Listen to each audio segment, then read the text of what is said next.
The bell rings and the children file out the door. Only half the class, the bus kids, left 5 minutes ago. I say goodbye and tell them all to have a great weekend.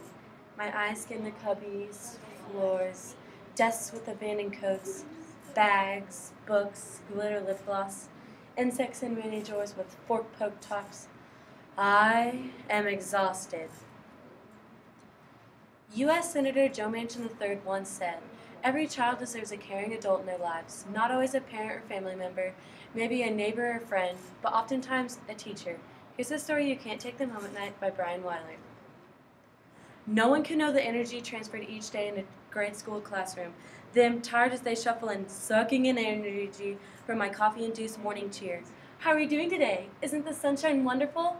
Blah, blah, blah. By midday, it is me that must vampire energy, vacuuming in as much as I can from the tickle giggles, colored pictures, and hugs. Back and forth until I sit drained, unable to move. Each child seems to leave a bit of themselves behind each day.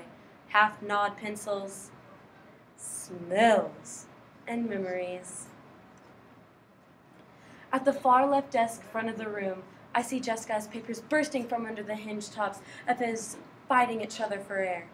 I pride myself from the comfort of me, a soft leather purchase by me for $49.99 on sales at Sam's from a temporary card given because I am a teacher.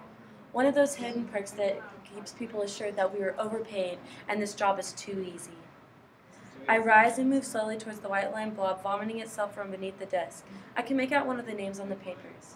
It's Jessica, with a C backwards.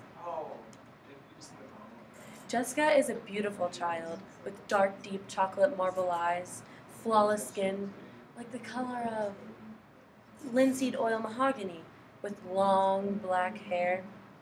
Her mother told me she was a Native American.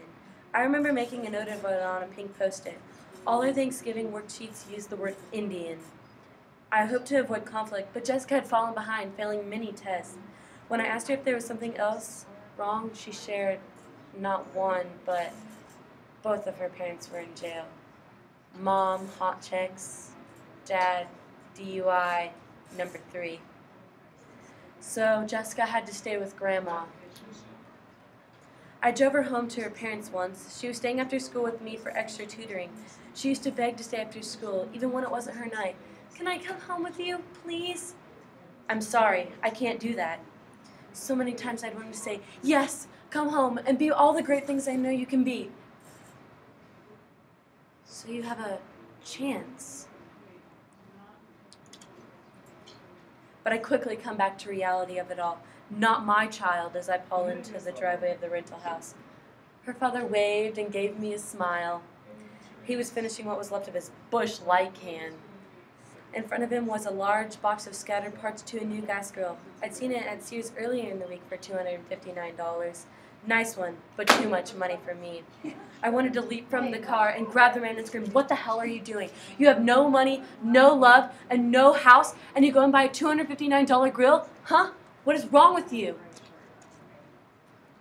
But instead, I wave back and half smile, and back down the drive I go. A clink and a squeal whistle from the guinea pig's cage, which brings me back to real time.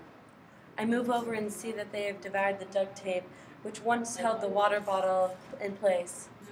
Now thirsty, they cry for the mistake they made. Funny how some parents are the same way. With this thought, I look over at Mac's desk, alone and in the corner. He has a special place in my heart. His mom always complaining about him, not understanding why the way he is. "What is wrong with you, huh? Why are you so stupid?" Max, the metaphorical water bottle, chewed to the ground, rags mimicking the frayed duct tape. I laugh to myself as I think the mother as the guinea pig. Max has a smile that melts you and the lisp that make you love him. I remember last year during Thanksgiving, Max had been given a small part for the play. Mom, who has 4 kids with 4 different men, never looks at his part until that day. That day she looks and helps him learn his part. The following week, practice day, Max came in dressed as an Indian. I mean, Native American. I was shocked. That was not his part, and when I told him, he cried with a lisp. I'm an Indian. I know I'm an Indian. I told him to go get his script, and he did. And at the top was Indian. I'd give him the wrong part, teacher error. So I hastily decided to remedy the situation with a class vote.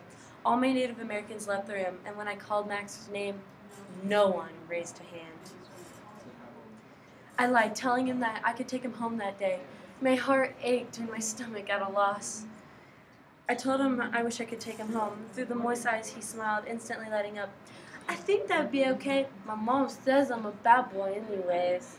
I hugged him tight so he couldn't see my tears.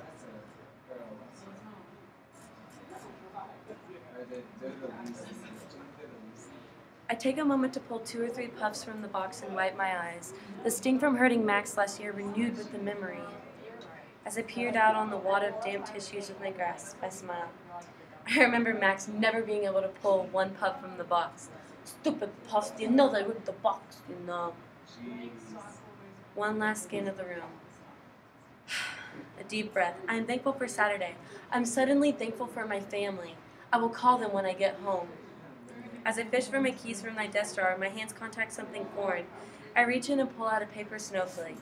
Words in red crayon, interrupted by roughly cut geometric shapes, spread out across the flake. You're one of a kind. Kind, spelled with a C backwards.